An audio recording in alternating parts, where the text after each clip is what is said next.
2024. Izinkan saya mengutip ya, karena saya tidak menyiapkan pantun ya Pak pada sesi ini. Saya ingin mengutip perkataan dari Bapak Anies Rashid Baswedan. Beliau mengatakan bahwa jangan takut untuk menghadapi masa depan, karena kita boleh lahir di mana saja, kita boleh lahir di mana saja, di lokasi manapun, tapi tetapkan lokasi mimpi itu ada di langit. Ya. Seperti tema yang dibuat panitia pada saat ini, yaitu dalam menebar karya meraih asa. Di sini saya akan membawakan sedikit mungkin sedikit motivasi dan pengalaman kerja ya teman-teman. Semua berawal dari kampus Hijau Universitas Islam Indonesia. Oke, terkenal maka tak dianggap. Mohon maaf saya memakai kata itu karena di sini ada istri saya. Jadi saya nggak bisa bilang tak kenal maka tak sayang. Jadi saya bilang saya tak kenal maka tak dianggap. Oke, perkenalkan saya Abdika Latif Marjalis. Saya lahir di Serang 30 November tahun 95. Kemudian saya juga lulus dari Kimia Pauli angkatan 2015. Tadi sudah diceritakan ya pada sambutan. Status saya sudah menikah di tahun 2019. Saya menikah tepat 1 tahun setelah saya bekerja. Untuk pekerjaan saya sebagai karyawan swasta di salah satu perusahaan swasta yang tadi sudah disebutkan. Untuk posisi sendiri saya ada di quality control supervisor. Baru tahun ini saya diangkat ya sebagai supervisor. Sebelumnya sebagai officer. Baru tahun ini saya diangkat sebagai supervisor di perusahaan tersebut. Oke, sebelumnya saya juga ingin mengucapkan terima kasih kepada Fakultas FMIPA UI karena dengan fakultas ini program studi yang sudah menjadi tempat saya belajar itu sudah membawa saya pada masa depan yang menurut saya cukup cerah seperti itu.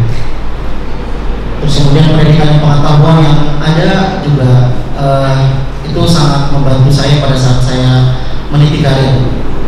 Ditambah satu lagi saya mendapatkan istri yang soleha di fakultas yang sama, di jurusan yang sama, dan kami bertemu di laboratorium yang sama.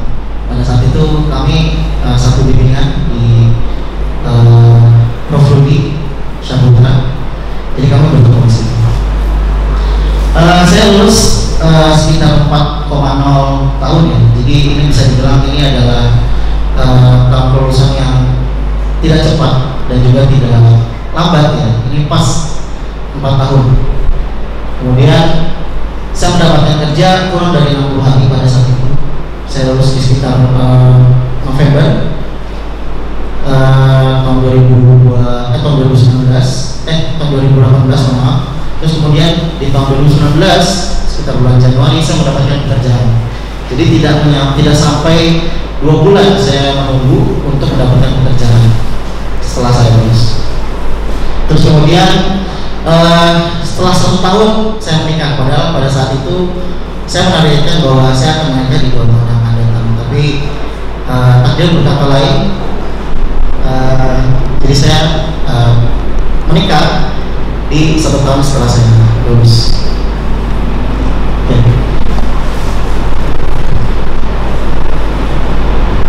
Oke, untuk background sendiri, pada dasarnya saya adalah orang yang apatis ya pada saat itu. Saya memutuskan untuk menjadi mahasiswa yang apatis pada saat saya menginjakkan kaki di UI. Saya ingin belajar pulang. Ya kalau istilahnya dulu itu kan ada yang namanya kupu-kupu ya. Kuliah pulang. Nah itu yang saya putuskan pada saat itu. Namun berakhir dengan sebaliknya. Justru saya di sini adalah salah satu mungkin yang cukup aktif ya, khususnya dalam organisasi juga. Karena dulu saya pernah mendapatkan amanat untuk menjadi ketua himpunan mahasiswa kimia ya. Dan ini adalah foto dari rekan-rekan kami seperjuangan pada saat itu. Ya, berawal dari menjadi santri terus kemudian menjadi seorang quality control supervisor itu bukan perjalanan yang mudah ya. Khususnya pada saat kita belajar di sini menyusun skripsi, terus kemudian belajar untuk mendapatkan IPK yang cukup tinggi itu bukan perjuangan yang mudah. Dan saya apresiasi untuk teman-teman semua di sini bisa melakukan itu, bisa merawat itu dengan baik. Oke, 5 tahun sudah dapat apa saja? Ya, tepat pada hari ini tidak tepat. Sekitar 5 tahun yang lalu saya lulus, kemudian saya sudah melakukan pekerjaan pertama di 2 bulan sebelum dari 2 bulan itu setelah saya lulus. Ada 2 tempat kerja yang sudah pernah saya lalui. Yang pertama ini di pabrik makanan, lebih spesifiknya pabrik santan ya, yang ada di Gorontalo, itu namanya PT Trijaya Tangguh. Gorontalo, ya Gorontalo itu ada di sekitar Sulawesi. Ada yang dari Sulawesi di sini? Gak ada ya? Oke, saya pernah ke Sulawesi untuk bekerja. Apa keputusan saya pada saat itu?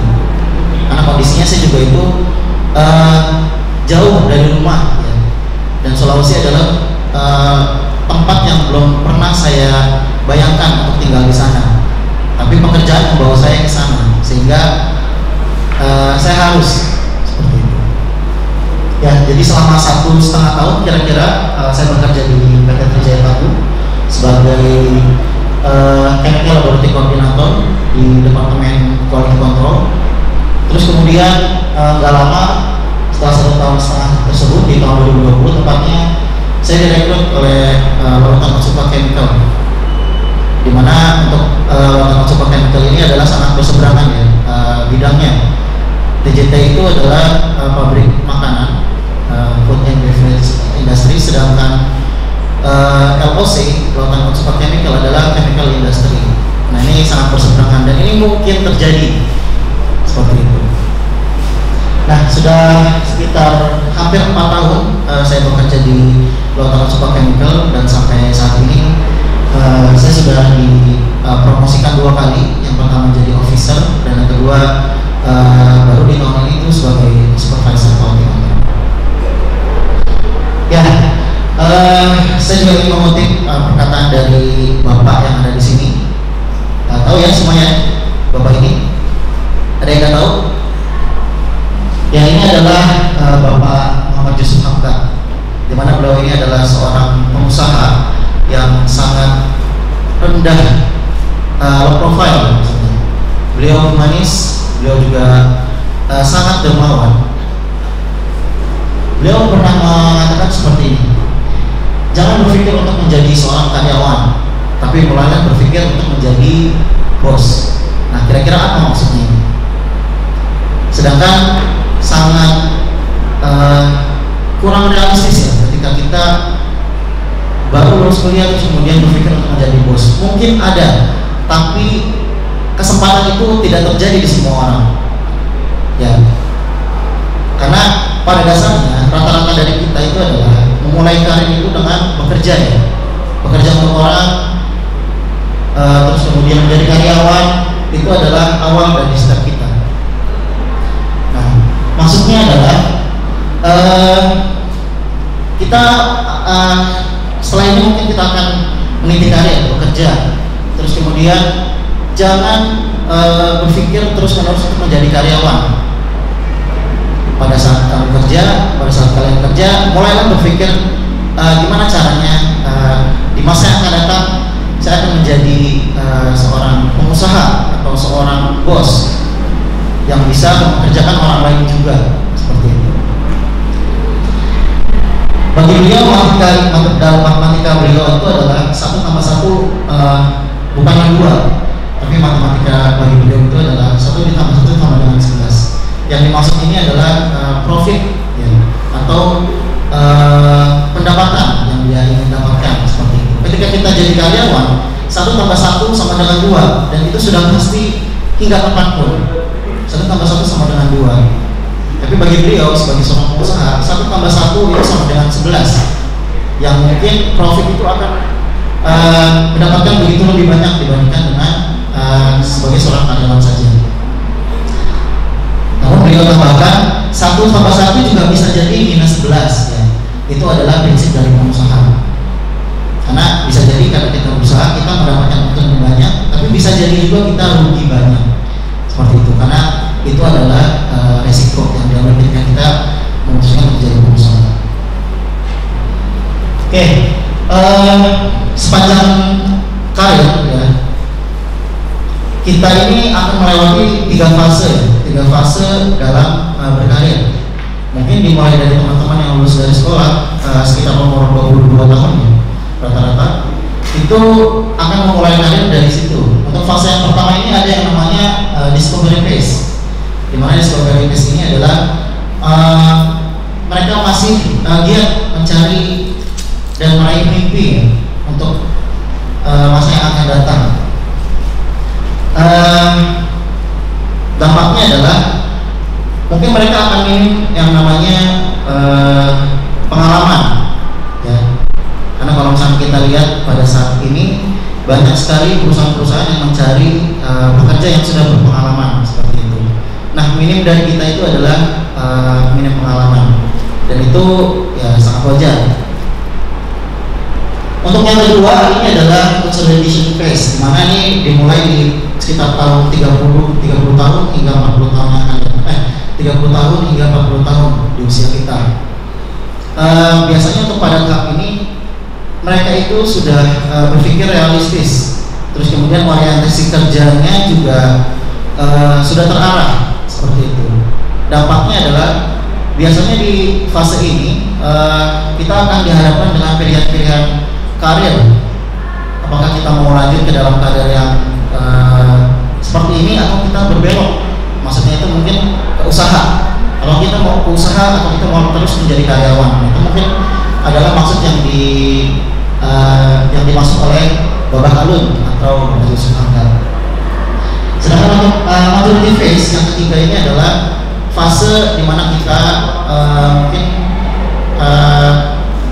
sudah di umur sekitar di atas 50 tahun ke atas. Nah, pada tahap ini kebanyakan orang itu memikirkan untuk sudah pensiun tanpa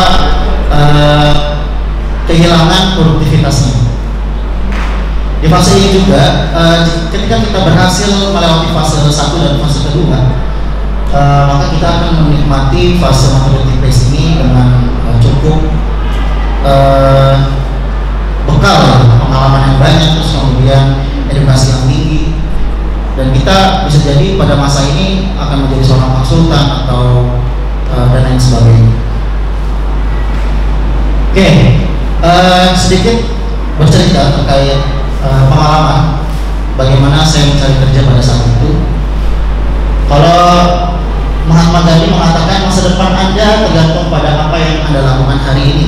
Nah, jadi kalau misalkan Anda mengatakan bahwa saya sudah melakukan ini tapi saya belum dapat hasilnya, itu salah. Karena bagaimanapun hasil itu akan menyusul ya. Bagaimana usaha kalian dalam mencapai semua yang kalian impikan itu akan menyusul ya. Mungkin tidak akan terasa sekarang, nanti mungkin akan di masa depan mungkin kita merasakan. Pada saat dulu saya lebih memberikan aplikasi atau pelamaran kerja lebih dari 25 lamaran ya. Pada saat itu, pada saat setelah saya lulus, kemudian ada 4 respon yang didapat ya, pada saat melamar. 2 diantaranya saya gagal melewati fase itu, gagal untuk direkrut maksudnya. Tapi 2-nya lagi saya dipanggil untuk menuju ke tahap selanjutnya. Maksud dari pengalaman ini adalah pada saat nanti kawan-kawan mencari pekerjaan terus kemudian gagal untuk diterima di salah satu instansi atau salah satu perusahaan yang Anda minati, cukup jangan berkecil hati dan lakukan sebaik mungkin usaha-usaha yang harus teman-teman lakukan. Ya, terus kemudian intinya adalah ini yang akan mau saya bahas, karena banyak di dunia ini yang di negeri ini itu selalu mengandalkan yang namanya ordal, ya, orang dalam. Dan mungkin memang ini sangat menggiurkan untuk kita ya. Tapi ini akan mencederai proses yang akan kita lalui, yang sudah teman-teman lalui dari awal seperti itu. Bayangkan ketika kita ada di satu bandara atau di satu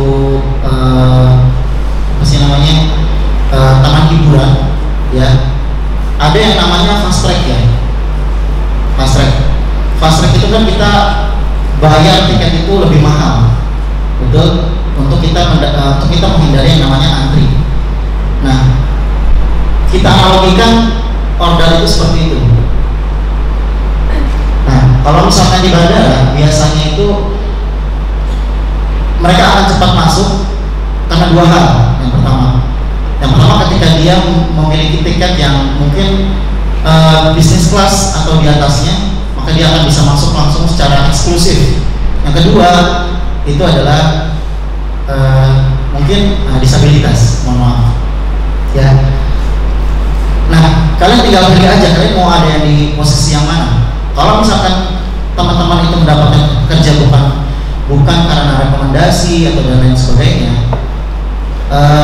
tolong teman-teman hindari yang namanya proses ordal atau fast track ya. Karena kemungkinan keduanya ini adalah disability atau kurang mampunya Anda, seperti itu.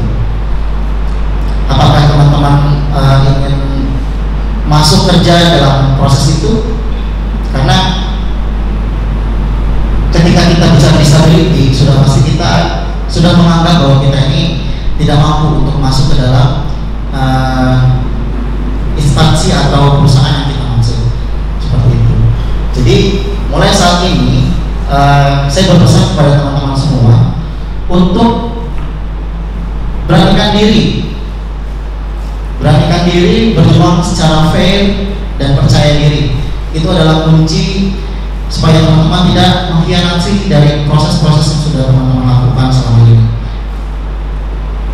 Teman-teman belajar di sini dari mulai S1, mungkin ada yang S2.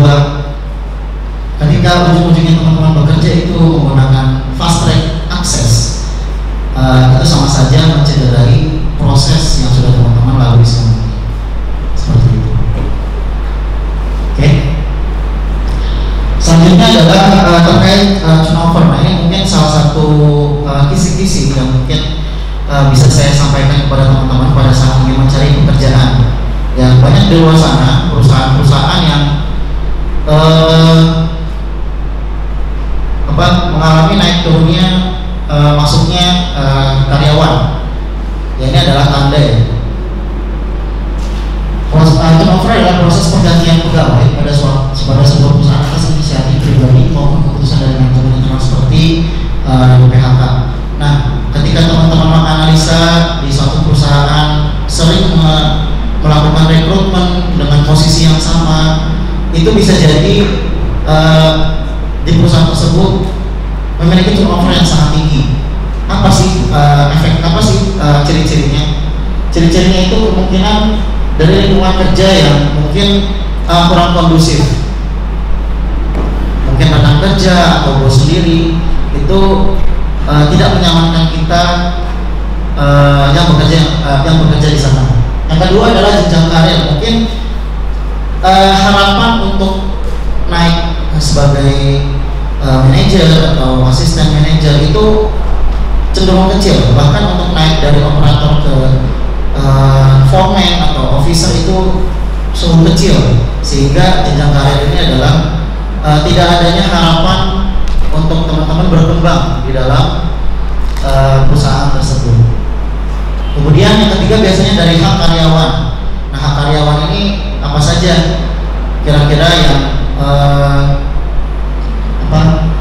yang terpenuhi ataupun yang tidak, mungkin secara dari aturan dari disnaker dan lain sebagainya itu tidak dipenuhi dengan baik. Terus kemudian yang terakhir adalah reward. Nah, reward ini mungkin banyak ya. Jadi dari setiap perusahaan memiliki caranya tersendiri untuk bagaimana memberikan apresiasi tertinggi kepada karyawan yang dia itu teladan, bisa menuntaskan targetnya dengan baik. Nah, ini ada rewardnya. Mungkin turnover tinggi ini ketika tidak adanya reward di dalamnya, tidak ada penghargaan atau lain sebagainya. Nah, ini adalah career plan yang mungkin bisa saya rekomendasikan kepada teman-teman semua. Setelah lulus ini mungkin teman-teman bisa bersukacita dulu, ya, bersukacita, berbahagia bersama keluarga dan kerabat saudara. Tapi saya sarankan jangan larut dalam kesenangan ini, gitu. Karena seperti yang tadi disampaikan di sambutan, perjuangan Anda itu baru dimulai di sini. Jadi jangan berbahagia terlalu larut ya setelah teman-teman wisuda. Kemudian masa tunggu mendapatkan pekerjaan itu sambil didalami keahlian-keahlian yang mungkin teman-teman minati pada saat nanti bekerja. Terus kemudian mempelajari atau keterampilan lain yang belum Anda kuasai itu bisa juga dijadikan sebagai waktu yang tepat untuk menguasai semua materi. Nah, di 2 tahun pertama kerja memulai karir itu mungkin Anda tidak akan dibayar tinggi, mungkin sesuai UMP atau segala macamnya. Tapi manfaatkan itu sebagai mencari pengalaman. 2 tahun ini adalah fokus teman-teman untuk mencari pengalaman bekerja, bukan nilai atau value atau salary yang teman-teman lihat, tapi lihatlah pengalaman kerja yang ada, yang teman-teman dapat. Dan ini yang harus teman-teman gali. Kemudian di tahun ketiga sampai keempat, mungkin ini teman-teman akan mendapatkan pekerjaan tetap. Ya, ini kurun waktu yang mungkin selambat-lambatnya ya, selambat-lambatnya. Jadi mulai aware pada hal-hal yang bersifat substansial, terus kemudian yang bersifat manajemen. Karena lulusan teman-teman seperti ini itu kemungkinan besar akan menempati posisi-posisi manajemen. Mungkin dari supervisor ke atas itu teman-teman mungkin akan bergelut di situ.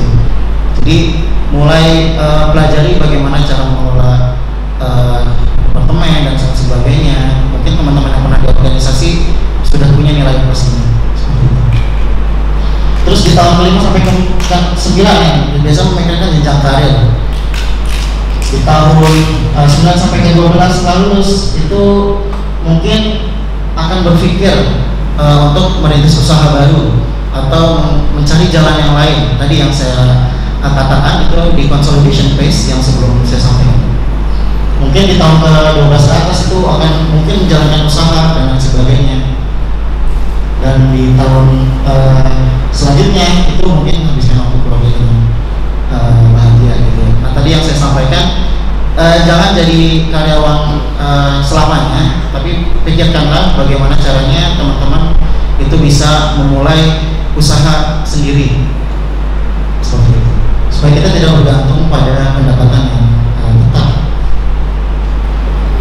Oke, kira-kira di dunia kerja itu tantangannya apa aja? Ya, tantangan dalam dunia kerja itu mungkin hal yang lazim ya, karena mungkin ini seringkali memberikan dampak kepada produktivitas kerja, terus kemudian semangat bekerja juga berkurang, terus menurunkan kemajuan juga dalam bekerja seperti itu.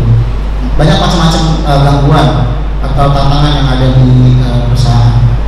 Nah, ini adalah tantangan umum di dunia pekerjaan yang menurut saya umum ya. Ada tiga, dan ini teman-teman perlu punya setiap orang seperti itu. Yang pertama adalah problem solving.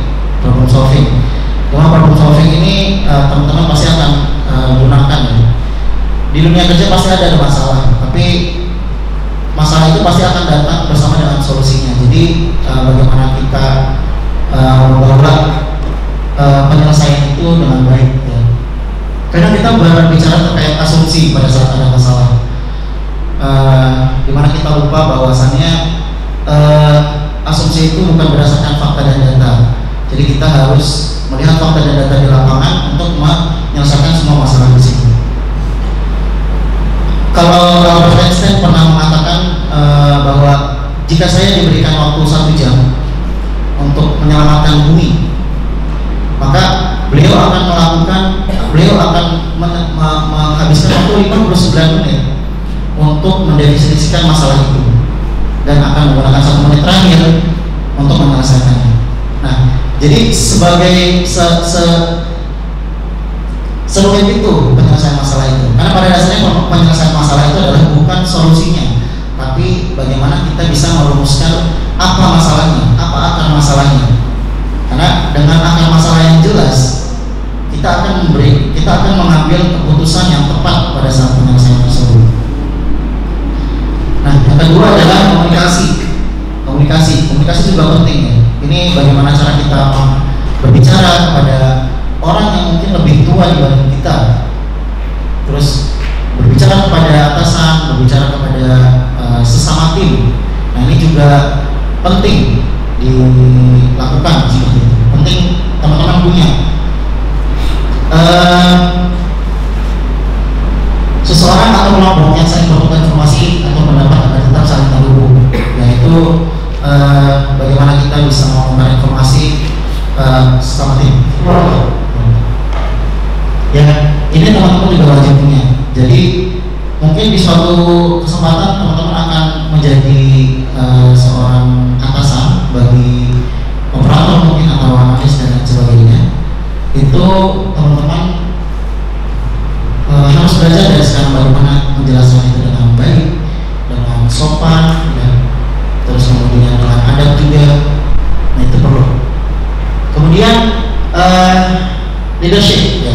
Ini saya bilang kondisional karena pada saat teman-teman bekerja mungkin tidak semuanya menjadi leader ya, tapi kita tetap harus mempersiapkan diri untuk menjadi leader seperti itu.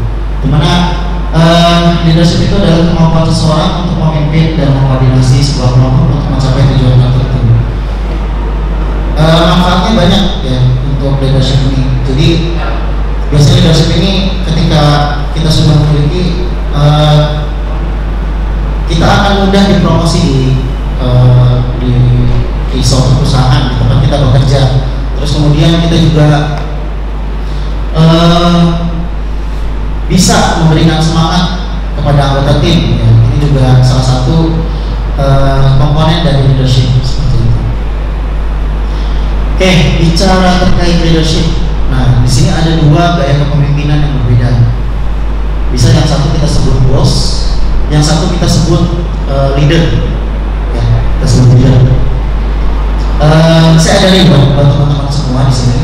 Satu reward untuk pendapat yang mungkin tepat, yang lebih tepat terkait gaya kepemimpinan mana yang tepat, atau mau itu bos atau itu leader. Nah, kira-kira menurut teman-teman mana yang lebih tepat, mana yang lebih harus teman-teman punya seperti itu.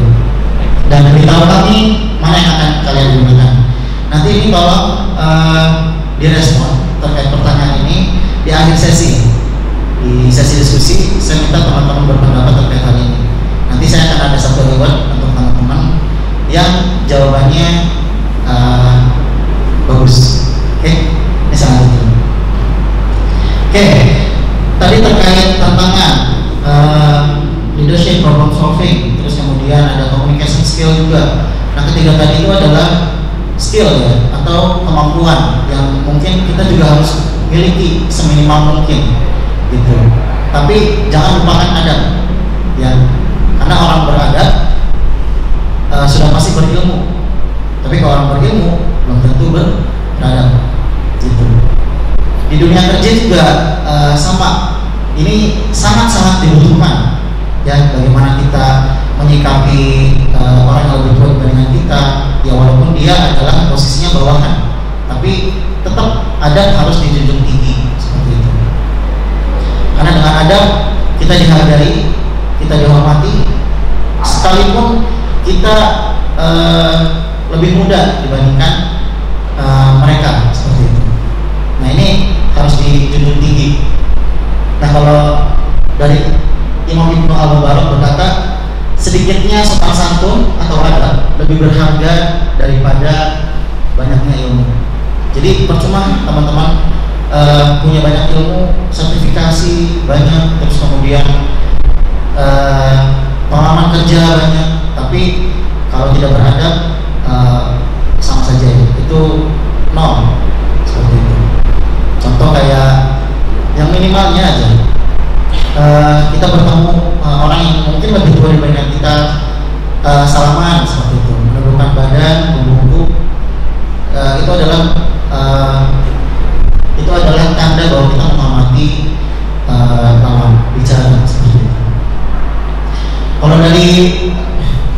dari tradisi Jepang sendiri ini juga sudah lama dilakukan, ya, yang bernama ojiki, di mana ojiki ini adalah biasanya digunakan untuk berterima kasih, memohon sesuatu, memberi selamat, dan juga meminta maaf. Ya, ini juga harus dilakukan di kita. Ya, kalau istilahnya orang Jawa itu kan bilang melaku, ya, melaku, membungkuk. Jadi ketika kita berjalan melewati orang yang lebih tua yang harus kita hormati, kita harus sedikit membungkuk ketika jalan melewati di depan orang tersebut, seperti itu. Nah, itu adalah salah satu contoh adab di mana kita juga harus junjung tinggi itu, seperti itu. Pada saat kita menegur rekan kerja itu juga harus pakai adab, karena bagaimanapun ketika apa yang kita sampaikan itu didengar, dihargai, maka kita perlu gunakan adab. Nah, yang terakhir ini adalah, ini mungkin yang akan terjadi, yang akan teman-teman temui pada saat teman-teman sudah memasuki dunia profesional atau bekerja, ya. Itu ada namanya work-life balance. Jadi keseimbangan antara pekerjaan dan kehidupan. Pada saat kita kerja, mungkin dunia akan berubah, ya. Dunia akan berubah. 50% atau sekitar 40% waktu kita itu sudah banyak di dunia pekerjaan kita. Jadi akan banyak menyita waktu sehingga kita tidak bisa membedakan lagi mana yang kehidupan nyata, mana kehidupan pekerjaan. Nah, ini cukup penting untuk dijaga keseimbangannya, di mana kehidupan dan pekerjaan. Jangan sampai pekerjaan memakan waktu kehidupan kita dan juga kehidupan memakan waktu pekerjaan kita, seperti itu. Dan ini harus diseimbangkan.